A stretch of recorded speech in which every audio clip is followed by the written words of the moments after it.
Takže dnešné stávanie mája, Majales, je súčasťou Nitrianskych univerzitných dní, čiže je to jedna zo sprievodných akcií. V posledných rokoch je o to veľký záujem nielen zo strany zamestnancov, ale predovšetkým študentov. Snažíme sa z toho vytvoriť tradíciu, to znamená, snažíme sa pripomínať si naše folklórne tradície. Veľkú úlohu v tomto zohráva náš folklórny súbor Zobor, ktorý vlastne hneď na začiatku otvoril toto podujatie.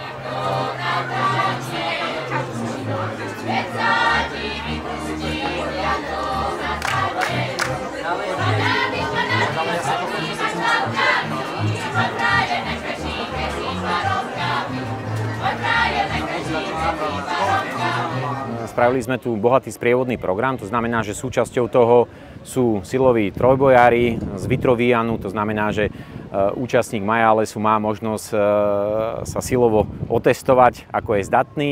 Potom tu máme z Ústavu výživy a genomiky dievčatá, ktoré vlastne zmerajú telesné hodnoty, tuku a zdravotnej kondície. Samozrejme máme tu aj niečo ešte také zdravšie, to znamená, že máme tu náš spolok Buteo, to znamená, že máme tu poľovníkov, ktorí pripravili vlastne tradičný poľovnícky guláš. Rovnako máme klub Pastér, ktorý pripravil vlastne mäsové výrobky a samozrejme, čo sa týka nápojov, pretože ten pitný režim je veľmi dôležitý. Vysokoškolský poľnohospodársky podnik vlastne podporil túto akciu a rovnako aj plzenský Prázdroj. Takže toto sú také, by som povedal, veľmi bohaté sprievodné podujatia, ktorými sa snažíme v podstate vytvoriť tradíciu a budeme sa snažiť o to, aby každým rokom bol ten program bohatší a bohatší.